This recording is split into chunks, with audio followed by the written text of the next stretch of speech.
할렐루야. 아버지 하나님 감사합니다. 아버지 저의 마음과 생각과 아버지 우리의 온몸과 아버지 하나님 주여 우리의 눈과 귀를 아버지 하나님 주님께 온전히 집중시켜 아버지 오늘이 하나님 주님 앞에 나와 생명의 주님을 만나고 그 생명의 말씀으로 생명을 얻고 깨어나며 아버지 하나님 살아나는 아버지 놀라운 역사가 일어나도록 축복하여 주시옵소서.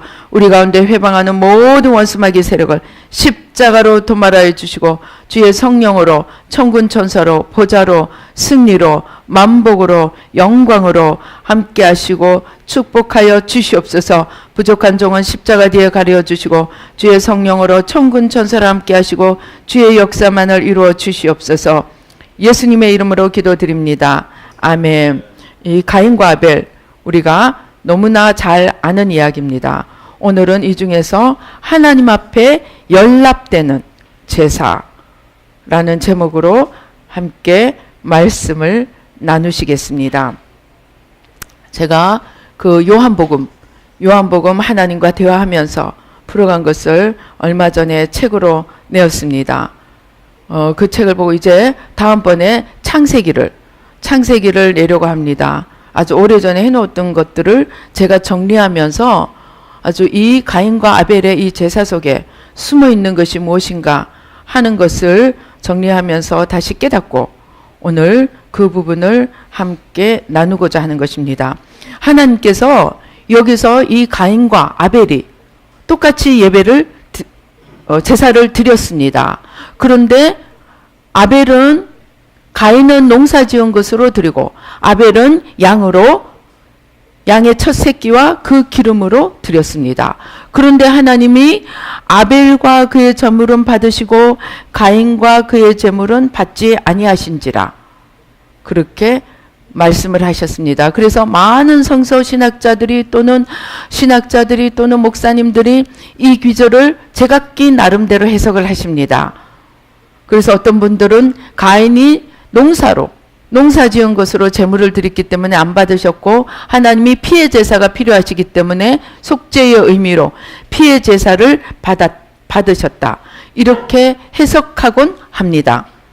그런데 제가 이것을 정리하면서 하나님께서 무슨 말씀을 하시느냐 하면은 가인이 농사 지은 것을 드리고 아벨이 양을 드려서 받지 않으시고 한 것이 아니고 또 가인이 제사를 드리고 아벨이 제사를 드렸다 할지라도 아벨이 다음번에는 드리는 제사가 연락될 수도 있고 연락되지 않을 수도 있고 가인이 다음번에 드리는 제사가 연락될 수도 있고 연락되지 않을 수도 있다는 것입니다. 즉 하나님이 우리의 제사를 연락하는 기준이 하나님께서 우리의 제사를 연락하는 기준이 외적인 것에 있지 않다는 것입니다. 그러면서 외적인 것에 있지 않지만 하나님이 오늘 이 말씀을 통해서 우리에게 주시는 가장 중요한 메시지는 우리가 아무리 열심히 제사를 드리고 우리가 아무리 열심히 헌신을 하고 우리가 아무리 내 생각과 내 뜻대로 하나님 앞에 드린다고 할지라도 우리가 하나님 앞에 드리는 것을 받으시는 분은 하나님이시고 그것을 받고 받지 않고를 하나님이 결정하신다는 사실이 중요하다는 것입니다. 선뜻 이해하기 어려우시면 자기 자신의 신앙을 잠깐만 돌아보시기 바랍니다. 저희가 일주일에 3일씩 금식을 해본 적이 있습니다. 매주 월화수 금식하고. 그런데 어떤 날은 금식하니까 막 은혜가 넘쳐요. 은혜가 넘쳐서 이제 계속하면 되겠다 그랬는데 금식이 1번이 되고 2번이 되고 3번이 되고 4번이 되니까 분명히 지난번처럼 똑같이 3일 금식을 하는데 아무 감동도 없고 은혜도 없고 심지어 금식을 했다는 흔적조차도 못 느낄 정도로 금식을 한 것이 나의 영에 아무런 영향을 못 미치는 그러한 말하자면은 그냥 의례적인 금식이 되고 마는 것을 발견을 했습니다. 아마 저뿐만이 아니라 그런 분들이 많으실 겁니다. 처음에는 철야를 할 때는 정말 꼬박 앉아서 열심히 죽을 똥 살똥 정말 기도를 하다가 철야도 하루가 되고 이틀이 되고 사흘이 되고 일주일이 되고 열흘이 되면 어떻게 됩니까? 그냥 형식이 되고 그냥 하나의 의식이 되고 마는 것을 봅니다. 그건 무슨 말이냐? 우리가 철야하고 우리가 금식하고 우리가 하나님 앞에 예배를 드린다고 하고 예배를 기도를 드린다고 다 하나님이 받으시는 것이 아니라는 사실입니다. 하나님께서는 우리가 이 가인과 아벨을 통해서 제1차로 그것을 알기를 원하신다는 것입니다. 그러면은 우리 한번 돌아보십시다. 내가 오늘 지금 아침에 예배를 드립니다. 와서 예배를 드리는데 아침에 와서 여기 오는 데까지 적어도 1시간은 걸립니다. 아침에 일어나서 샤워하고 옷 입고 준비를 하고 예배를 드리러 옵니다. 그런데 내가 그렇게 와서 하나님 앞에 앉아서 예배를 드리고 집에 갔다고 해서 그 예배가 다 연락되었다는 보장이 없다는 것입니다. 그런 오늘 내가 드리는 예배가 하나님 앞에 연락될까 되지 않을까 걱정을 하면서 예배에 참석하는 사람이 있을까요? 별로 없으리라고 생각을 합니다. 기도를 하면서 오늘 내가 드리는 기도가 하나님 앞에 연락될까 아닐까 걱정을 하면서 기도를 하는 사람이 과연 몇 퍼센트가 될까요?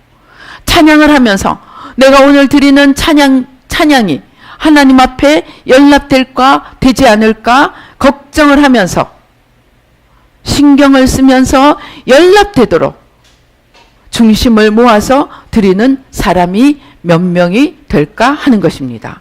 그런데 오늘 하나님은 이 말씀을 통해서 너희가 아무리 너희 생각과 계획으로 내 앞에 나와 너희 것을 드린다 할지라도 그 중에서 내가 받는 것이 있고 받지 않는 것이 있다는 것을 알려주시기 원하신다는 것입니다.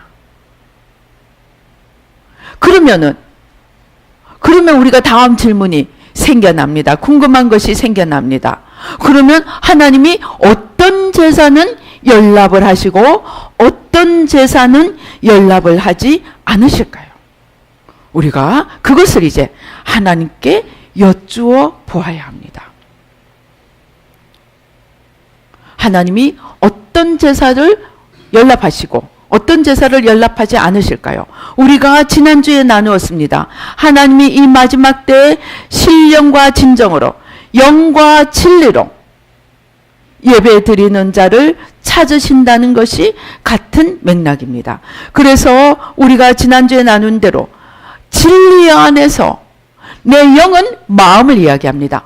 마음을 다하고 혼신을 다해서 하나님 앞에 우리의 제사를 드릴 때 하나님이 연락하시리라는 것입니다.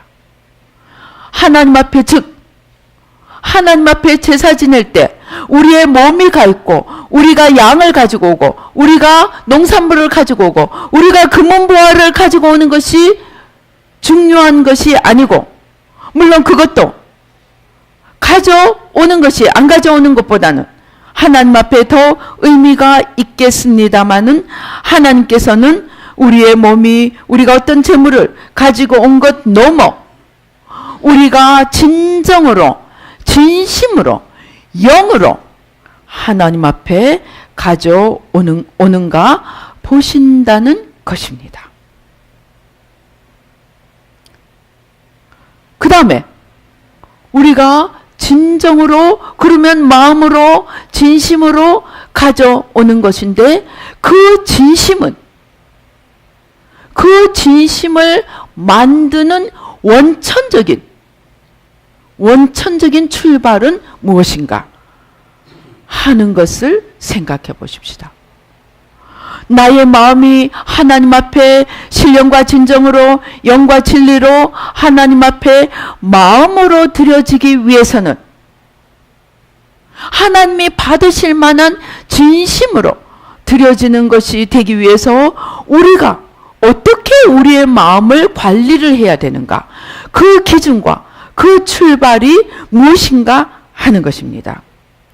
그 출발이 하나님은 그 출발이 하나님과 우리의 관계라고 이야기를 하십니다.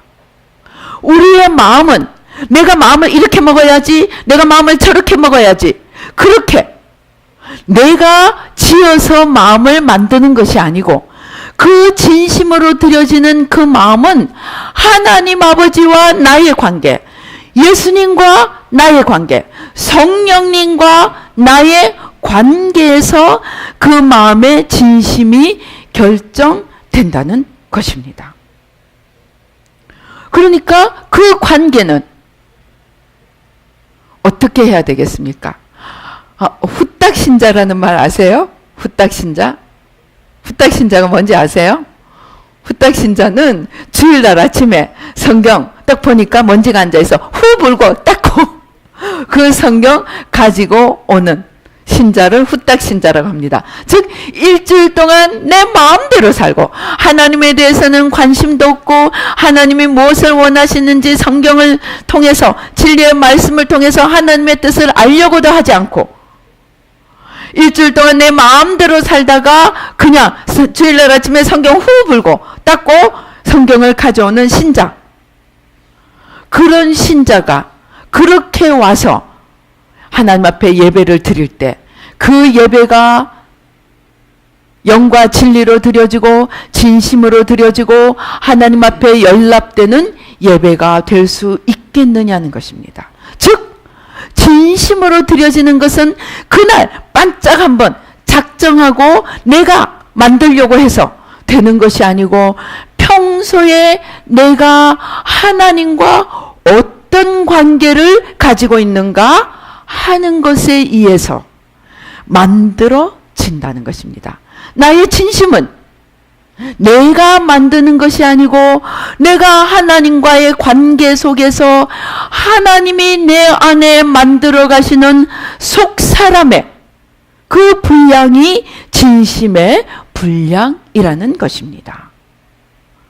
그러면 우리가 가인과 아벨로 돌아갔을 때 아벨은 늘 하나님의 뜻을 생각하고 하나님을 어떻게 기쁘시게 할까 생각하며 열심히 살다가 하나님이 하나님께 제사를 드리자 하고 제사를 정성으로 준비해서 하나님 앞에 가지고 왔는데 가인은 아벨이 하나님 앞에 제사 지내자 하니까 마지못해서 자기가 짓던 농산물 그냥 좀 끌어모아 가지고 와서 그야말로 후딱신자처럼 하나님 앞에 드렸다는 것입니다.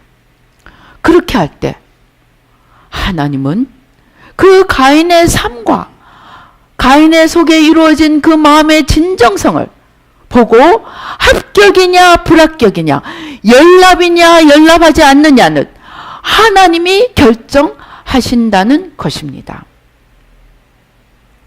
그런데 오늘 성경을 보니까 자 그렇게 해서 하나님이 하나는 합격을 시키고 아벨의 제사는 합격을 시키고 가인의 제사는 불합격을 시키셨습니다. 즉 제사를 드리라는 것 자체가 하나님의 시험대였고 그 시험대는 하루아침에 되는 것이 아니고 우리의 마음의 진심으로 드려야 되는 건데 그 진심은 하나님과 나와의 관계 속에서 이루어지는 분량이라는 것입니다. 그렇게 해서 하나님이 시험의 합격과 불합격을 결정하셨습니다. 그런데 하나님의 합격과 불합격, 하나님의 시험이 여기서 끝나지 않는다는 사실을 우리가 오늘 이 가인과 아벨 속에서 주목해 보아야 할 것입니다. 아벨이 제사가 연락되지 않았습니다. 그리고 끝이 난 것이 아닙니다. 하나님이 자기 제사를 연락하지 않은 것을 보고 가인이 마음속에서 울그락불그락 그냥 속이 뒤틀리면서 하나님 앞에 분노가 치솟기 시작했습니다. 그것을 하나님께서 보시고 하나님이 말씀을 하십니다. 죄가 아문에서 너를 삼키려고 엎드려 있는데, 즉 죄가 너를 원하나 죄가 너를 삼키기 위해서 지금 엎드려서 너를 살피고 있고 너를 삼키려고 너를 지금 원하고 있는데 너는 죄를 다스릴지니라. 하나님께서 지금 가인이 첫 시험에 실패한 것은 지금 문제가 아니게 되었습니다. 두 번째 시험이 기다리고 있는 거예요. 첫 시험은 하나님이 시험하셨습니다. 제사를 드리라고. 그런데 두 번째 시험은 저기서 사단이 기다리고 있는 거예요. 하나님이 답을 알려주셨습니다. 저 죄가 너를 삼키려고 기다리고 있으니까 너는 죄를 다스려라 하고 하나님이 팁을 주셨습니다. 이기는 방법을 일러주셨습니다. 그런데 가인이 이겼습니까? 못 이겼습니까? 못 이겼습니다. 못 이겼습니다. 그래서 가인은 치밀어 오르는 분노를 삼키지 못하고 아벨을 살살 꼬셔가지고 들에 나가자 하고 꼬셔서 데리고 나가서는 들판에서 죽여버리고 말았습니다. 하나님은 그러면 가인에게 너는 죄를 다스릴지니라 하지 않고 가인에게 아예 이길 힘을 주시거나 아니면 마귀를 치워주시거나 할 텐데 하나님이 그것을 가만히 버려두고 가인이 어떻게 하시나 지켜보셨다는 사실을 우리는 주목할 필요가 있습니다. 이것은 아담과 하와도 마찬가지입니다. 하나님이 선악과를 두시고 이제 사단이 옵니다. 그런데 하나님은 야 하와, 지금 사단이 너를 속이려고 오니까 너 피해, 일러주시지 않으셨습니다. 하나님은 위에서 지켜보십니다. 하와가 어떻게 하시나. 우리는 여기서 너무나 중요한 사실 또 하나를 기억해야 합니다. 하나님은 우리에게 자유의지를 주셨습니다. 자유의지라는 어마어마한 선물, 하나님의 제일 큰 속성이 뭡니까? 우리가 사람들이 뭐든지 자기 마음대로 하는 사람을 뭐라 그럽니까? 쟤는 하나님이라 그래요. 쟤는 하나님. 뭐든지 지 마음대로 하니까. 하나님의 제일 큰 속성이 마음대로 하시는 분이라는 것입니다. 마음대로 하나님은 선택하시고 버리시고 심판하시고 구원하시고 모든 기준이 하나님이시라는 사실입니다. 그 마음대로 할 수 있는 자유의지를 하나님이 자기의 형상을 닮은 인간에게 선물로 주셨습니다. 그런데 이 마음대로 한다는 이 신과 같이 되는 이 선물이 너무 크기 때문에 그 자유와 함께 책임을 두신 것입니다. 자유와 함께 심판할 수 있는 하나님의 권한이 있음을 알려주신 것입니다. 그래서 우리에게 주신 하나님의 자유의지는 우리가 다스려야 한다는 것입니다. 그게 죄가 너를 삼키기 위하여 엎드려 있으나 죄가 너를 원하나 너는 죄를 다스릴지니라. 하나님이 우리에게 주신 자유의지를 가지고 우리는 우리에게 다가오는 시험을 내가 저기에 순복할 것인가, 내가 물리칠 것인가, 하나님이 우리에게 무엇을 원하실 때 내가 하나님께 순종할 것인가, 내가 불순종할 것인가, 그것을 결정할 수 있는 권한이 우리에게 있다는 것을 지금 여기서 보여주시는 것입니다. 그리고 하나 더 더해서 너가 그 자유의지를 가지고 있는데 그 자유의지에 대한 결과는 너의 몫이다. 너의 자유에 대한 책임은 너의 몫이다 하는 것을 보여주십니다. 그것이 무엇이냐 하면은 그가 이렇게 하나님에게서 불순종함으로 인해서 어떻게 됩니까? 땅이, 하나님이 그 자기의 자유의지에 대한 대가를 어떻게 해주십니까?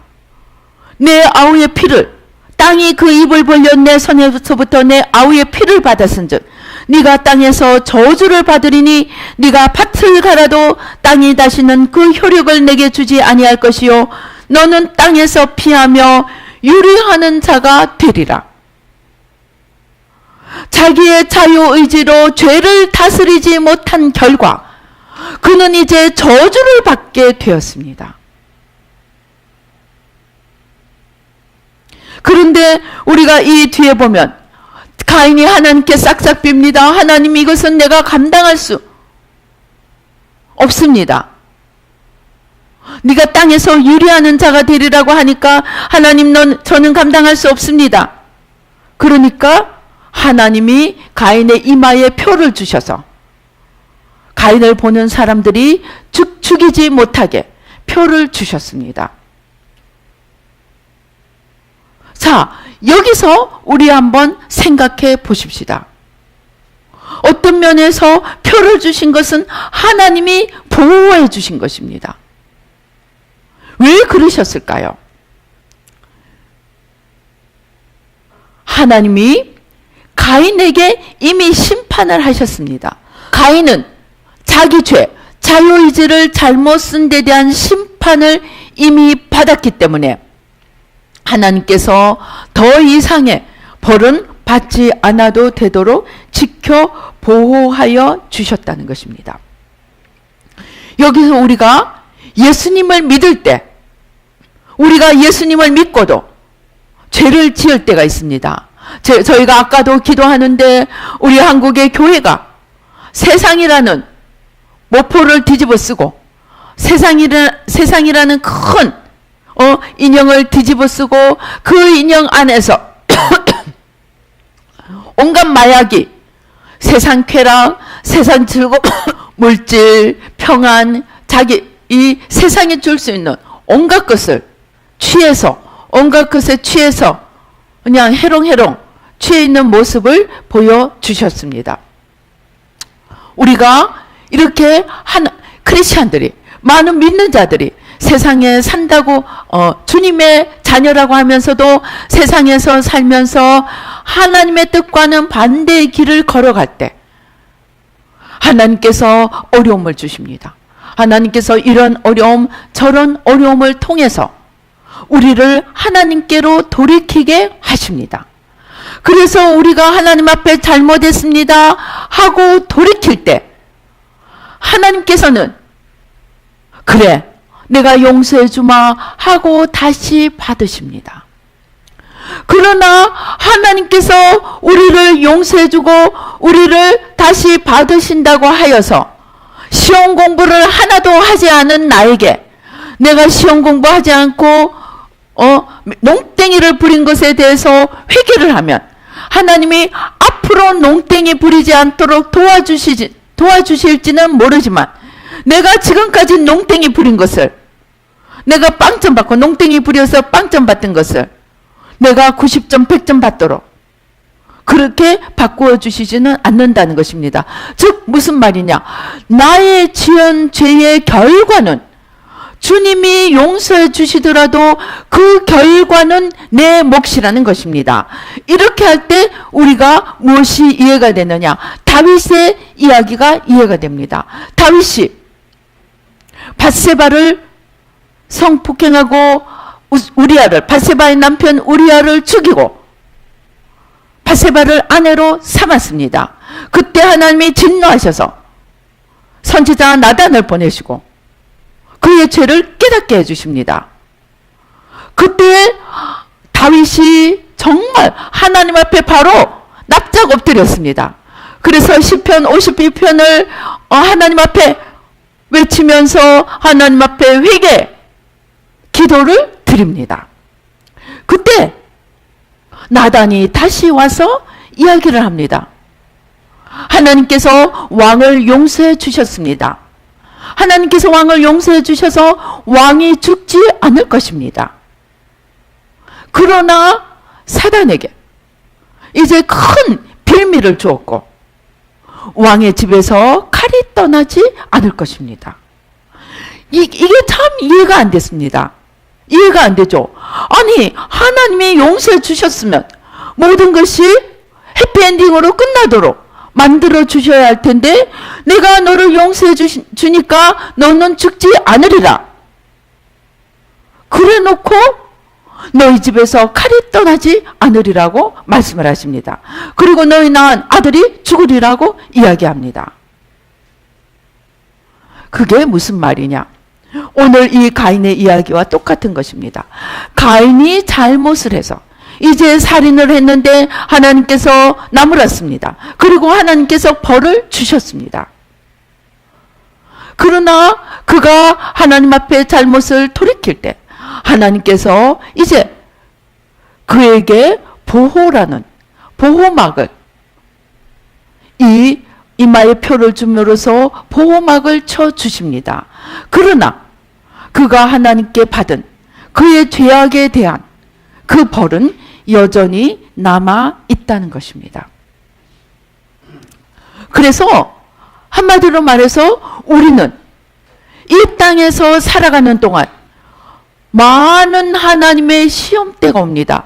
우리가 우리 나름대로 살아가지만 그 우리가 살아가는 것을 하나님이 받으시는 삶을 사느냐 하나님이 받지 않으시는 삶을 사느냐는 우리가 결정하는 것이 아니라는 것을 하나님 오늘 가인과 아벨의 이 예를 통해서 우리에게 알려주신다는 것입니다.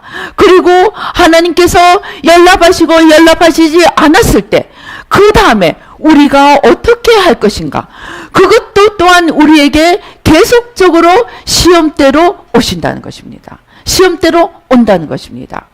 그래서 우리는 하나님 앞에 그 시험대들 앞에서 우리가 통과하는 방법은 내가 한번 마음을 좀 지어먹어서 내가 한번 하나님이 지켜보실 때만 어떻게 마음을 잘 지어먹어서 그 한 번만 통과하면 되는 것이 아니고 근본적으로 하나님과 나와의 관계가 올바로 되어 있어서 하나님과 나의 관계가 올바로 되어 있어서 언제든지 하나님과 함께 걸어갈 때 우리의 드리는 제사가 하나님이 받으실 만한 것이 되고 또 어떤 시험이 우리에게 올 때 우리가 능히 그것을 이길 수 있게 되리라는 것입니다. 그러나 우리가 평소에 하나님과의 관계를 제대로 쌓아놓지 않으면 제사 한번 연락받지 못하는 데서 끝나는 것이 아니고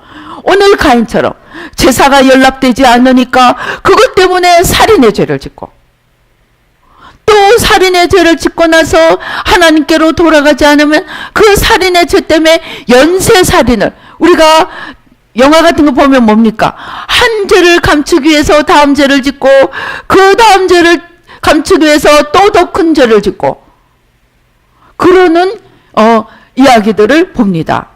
바로 그것이 우리가 하나님 앞에 하나님과의 관계가 바로 되지 않으면 연쇄적으로 그러한 시험대가 우리에게 찾아오리라는 것을 보여주시고 있다는 것입니다. 그러면은 우리는 어떻게 해야 한다는 것입니까? 로마서 12장 1절이 이야기하는 것처럼 우리의 삶을 하나님 앞에 매일매일의 삶을 하나님 앞에 산제사로 연락되는 삶을 매일매일 순간순간 드릴 수 있어야 하고 그러한 하나님 앞에 연락되는 제사의 삶을 드리기 위해서 우리와 하나님과의 관계를 매일매일 점검해서 하나님이 나의 하나님이고 내가 그의 백성이고 하나님이 나의 주시고 내가 그의 종이고 그러한 올바른 관계를 평상시에 늘 맺어가야 한다는 것입니다. 그래서 우리의 신앙은 근본적으로 내가 한번 예배 드리고 예배 드리지 않고, 한번 하나님이 시험 때 통과하고 통과하지 않고 그러는 데서 그치는 것이 아니고, 우리의 평상시에 하나님이 어디에 계시고 내가 하나님을 이 마음 안에 늘 모시고 하나님과 하나 되어 살아가는 임마누엘의 삶을 살고 있는가? 아니면은 평소에 내 마음대로 내가 주인이 되어 살아가면서 하나님 앞에 나올 때만 반짝, 예배 드릴 때만 반짝, 기도 드릴 때만 반짝, 그렇게 모으는 삶을 산다면 우리의 기도, 우리의 예배, 우리의 찬양, 심지어 우리의 헌신, 우리의 물질까지도 하나님하고 상관없는 것이 될 수 있다는 것입니다. 제가 여러 번 말씀드렸지만, 제가 천국과 지옥에 대해서 관심을 가지게 된 첫 번째 그 사건, 백혈병으로 죽어서 시체실까지 들어갔다가 살아난 어떤 목사님의 간증 속에서 자기가 지옥에서 새 장면을 봤는데, 마지막 장면에서 본 자기가 어릴 때 다닌 교회 장로님이 건축 헌금을 제일 많이 한 장로님이라서 자기가 기억하고 있는 그 장로님이 지옥에 있는 것을 보고 하나님이 가서 지옥을 전하라니까, 하나님, 저 장로님이 왜 지옥에 있는지 저에게 가르쳐 주지 않으면 제가 갈 수가 없습니다. 떠날 수가 없습니다. 주님 옷을 붙잡고 사정을 하니까 한마디 하시더랍니다.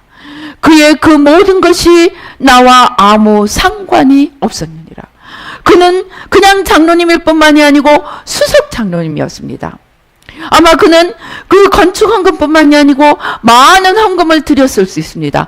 그는 수석 장로로서 많은 헌신을 했을 수 있습니다. 그런데 주님 앞에 그 모든 것이 연락되지 않는 제사였다는 것입니다. 오늘 우리는 어떤 제사를 드리고 있습니까? 나의 하루하루의 삶이, 나의 하루의 마음이, 우리가 좋아하는 찬양 있죠? 나의 마음의 묵상과 나의 기도가 하나님 앞에 연락되기 원합니다 하는 찬양이 있습니다. 우리의 마음도 하나님 앞에 드려지는 묵상의 기도입니다. 어느 날 제가 비저닝은 이제 미래에 대해 소망을 마음에 그리면서 기도하면서 이루어지기를 집중해서 기도하는 것입니다. 그런데 주님이 말씀하시는 거예요. 너희는 24시간 늘 비저닝을 하고 있다는 거예요. 묵상 기도를 하고 있다는 거예요. 그런데 어떤 사람들은 하나님 앞에 소망의 비저닝, 건설적인 비저닝을 하고, 어떤 사람은 안 되는 비저닝만 하고 있다는 거예요. 그게 무슨 말이냐? 기도할 때는 하나님 이루어지게 해주세요 해놓고 평소에 생각하는 것은 안 되는 일만 생각한다. 나 같은 게 뭘 해? 나 같은 게 이래서, 내가 이래서 저래서, 모든 핑계와 이유와 조건과 이런 것들을 바라보면서 안 되는 것만 생각하고 있으니까 안 된다는 거예요. 그게 하나님 앞에서는 우리의 기도가 된다는 것입니다. 그러면 우리는 어떻게 해야 됩니까? 우리의 평소의 마음이, 우리의 입술이, 우리의 생각이, 우리의 삶이 늘 하나님 앞에 드려지는 연락되는 제사가 되기 위해서는 가장 근본적인 것은 우리와 하나님과의 관계를 늘 평소에 온전하게 맺어가야 한다는 것입니다. 그 관계가 무엇입니까? 하나님이 나의 주인이시고 내가 하나님의 백성이고, 하나님의 왕이시고 내가 백성이시고, 주님이 나의 주시고 내가 종이고, 주님이 나의 전부고, 나는 하나님 앞에 나를 비워드리는 하나님의 그리심을, 그래서 늘 올바른 관계를 맺을 때 우리의 드려지는 제사가, 우리의 삶이, 우리의 마음이, 우리의 입술이 하나님 앞에 열매를 맺는, 연합되는 제사가 된다는 것입니다. 다시 한번 우리를 살펴보십시다. 우리는 간과 같이 평소에 내 마음대로 살고 내 뜻대로 내 마음을 움직이고 살다가 반짝 한번 대사드리고 또 그것이 연락되지 않다고 2차적으로 나가 살인까지 저지르고 이 땅에 유리하는 자가 되어 불쌍한 처참한 삶을 살겠습니까? 아니면은 하나님 앞에 늘 하나님 앞에 내 마음을 다지고 내 생각을 다지고 내 입술을 다지고 하나님 앞에 하나님을 경외하고 하나님을 존중하고 하나님을 내 마음에서부터 높이는 자가 되어 하나님의 백성이 되고 예수님의 신부가 되고 주님의 종이 되어 하나님과 올바른 관계를 맺고 우리의 마음과 생각과 우리의 뜻과 우리의 삶을 하나님이 연락되는 하나님이 연락하시는 제사로 드려서 이 땅에서도 복을 받고 저 하늘의 영원한 상급을 받는 그러한 삶을 살겠습니까? 제가 마지막으로 그래서 아벨과 대화를 해보았습니다. 아벨님, 당신은 하나님 앞에 제사는 연락되었지만 이 땅에서는 죽고 말았습니다. 당신의 죽음이 어떤 의미가 있습니까? 그렇게 물었더니 최초의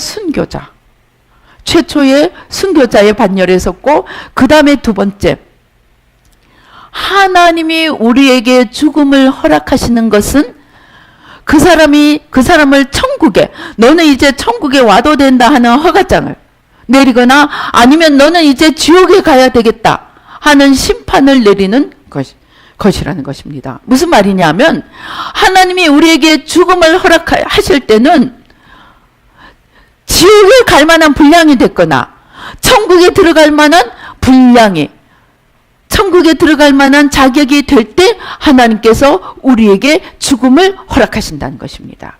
그래서 아벨의 죽음은 하나님이 너는 천국에 들어올 만하다 하는 허가장을 주신 죽음이라는 것입니다. 즉 어떠한 죽음도 하나님 앞에, 성경에 있죠. 오늘 있다가 내일 떨어지는 풀도, 그 다음에 공중 나는 새도 하나님이, 참새 한 마리도 하나님이 허락하시지 않으면 죽지 않는다고 한 것이, 즉 모든 죽음은 하나님이 파이널리 점수를 매기고 합격점과 불합격점을, 합격자와 불합격자를 나눌 수 있을 시점에서 죽음을 허락하신다는 것입니다. 그래서 아벨의 죽음은 무의미한 죽음이 아니고 아벨 개인으로 봐서는 천국으로 들어가는 허가장이요, 하나님 나라에서는 최초의 순교자가 되는 그런 죽음이 되었지, 이 땅에서 수고하고 아무 결과도 없는 그러한 무의미한 죽음이 아니었다는 것입니다. 그래서 우리는 예수를 믿는 자는 죽어도 천국이요, 살아서도 천국을 얻는 삶을 살 수 있다는 것입니다. 그래서 이제 우리의 삶을 다시 한번 되새겨 보십시다. 내가 지금 어떠한 삶을 살고 있는지, 내가 하나님과 동행하며 하나님과 올바른 관계 속에서 나의 매일매일의 삶이 연락되는, 주께 연락되는 제사가 되는 그러한 삶을 살고 있는지, 가인처럼 지 마음대로 살다가 예배 시간에만 찾아가고 하나님 앞에 앉아있는 모양만 내고 있는 그러한 신자인지 우리 자신을 한번 살펴보십시다. 우리 조용히 눈을 감고 기도하십시다. 하나님 아버지, 감사합니다. 아버지, 아벨과 가인이 한날 한시에 주님 앞에 제사를 드렸는데 아벨의 제사는 연락하고 가인의 제사는 연락하지 않으셨습니다. 아버지, 우리도 매일매일 주님 앞에 제사를 드립니다. 기도의 제사를 드립니다. 찬양의 제사를 드립니다. 매일매일 산 제사로 나의 삶을 하나님 앞에 제사로 드립니다. 그러나 이 제사가 하나님 앞에 연락되는지 연락되지 않는지를 결정하시는 분은 우리가 아니고 하나님이신 것을 기억하게 도와 주시옵소서. 아버지, 그 하나님 앞에 매일매일 연락되는 제사를 드리는 삶이 되기 위해서는 먼저 우리가 마음에서 진심으로 하나님 앞에 드리는 제사를 드리기 원합니다. 그리고 그 진심이 되기 위해서는 평소에 우리와 하나님과의 관계를 올바른 관계로 맺는 속에서 진심이 나온다고 하였습니다. 아버지, 진심이 하루아침에 후딱 만들어지는 것이 아니고 평소에 나와 하나님과의 관계에서 만들어지는 것이라고 하였습니다. 아버지, 우리가 매일매일 순간순간 나를 쳐서 복종시키며 하나님 앞에 온전한 관계를 가져서 아버지 하나님, 우리의 드리는 제사가 하나님 앞에 연락될 수 있도록 축복하여 주시옵시고, 아버지 하나님, 진심으로 드려 연락되는 제사가 되기 위해서 우리와 하나님과의 관계가 매일매일 순간순간 온전하고 순전한 관계가 되어 임마누엘로 동행하며 아버지 하나님 주여, 아버지 주님과 하나 되는 아버지 신인 합일의 임마누엘의 신앙을 가질 수 있도록 축복하여 주시옵소서. 그리하여서 아버지 하나님 주여, 아버지, 우리가 드리는 예배가, 우리가 드리는 찬송이, 우리가 드리는 기도가, 우리가 드리는 삶이 아버지 매일매일 하나님 앞에 연락되어 하늘의 상급이 되고 이 땅의 축복이 되며 아버지 주님께서 우리를 받으시는 날 아버지 영원한 천국에 들어가는 저희 모두가 될 수 있도록 축복하여 주시옵소서. 역사하여 주시옵소서. 우리 함께 간절히 기도하시겠습니다. 하나님 아버지, 하나님 주여, 아버지 하나님, 우리가 주일 예배뿐만이 아니고 우리가 매일매일의 기도 시간에, 우리가 매일매일의 찬송 시간에, 우리가 매일매일 우리의 삶 속에서 하나님 앞에 연락되는 제사를, 산제사의 삶을 드리고 있는지 우리 자신을 돌아볼 수 있도록 주여 도와 주시옵소서. 주여 축복하여 주시옵소서. 아버지 하나님 주여, 오 주여, 예수의 피로 우리의 소경됨을 벗겨주시고 아버지 우리의 무지와 어리석음을 벗겨주시고 아버지 하나님 주여, 아버지 우리가 날마다 우리 앞에 우리를 삼키기 위해 아버지 기다리고 있는 죄와 원수마귀 앞에 아버지 저들을 물리치고 하나님과 온전한 관계 속에서 죄와 원수마귀를 물리치고 주님과 온전히 하나 되어 아버지 세상을 이기고 죄를 이기고 마귀를 이기고 아버지 하나님 나라를 우리 안에 심령 천국을 세우며 우리 가정의 관계 천국을 세우며 아버지 나아가 아버지 우리나라와 열방 가운데 하나님 나라를 이루어갈 수 있는 저희들 한 명 한 명이 될 수 있도록 축복하여 주시옵소서. 죄와 마귀를 다스리는 권세를 자유의지를 통하여 매일매일 하나님과의 관계 속에서 아버지 하나님 주여 죄와 마귀를 다스리며 아버지 하나님 주여 하나님의 아버지 안에 빛과 소금으로 이 땅에 아버지 주시는 귀한 사명 감당할 수 있도록 축복하여 주시옵소서. 역사하여 주시옵소서. 오 주여, 주여 감사합니다. 감사합니다. 주님 영광 받아 주시옵소서. 아버지 늘 연락되는 제사를 드리는 저희 모두가 될 수 있도록 축복하여 주시옵소서. 감사하옵고 예수님의 이름으로 기도드리옵나이다. 아멘.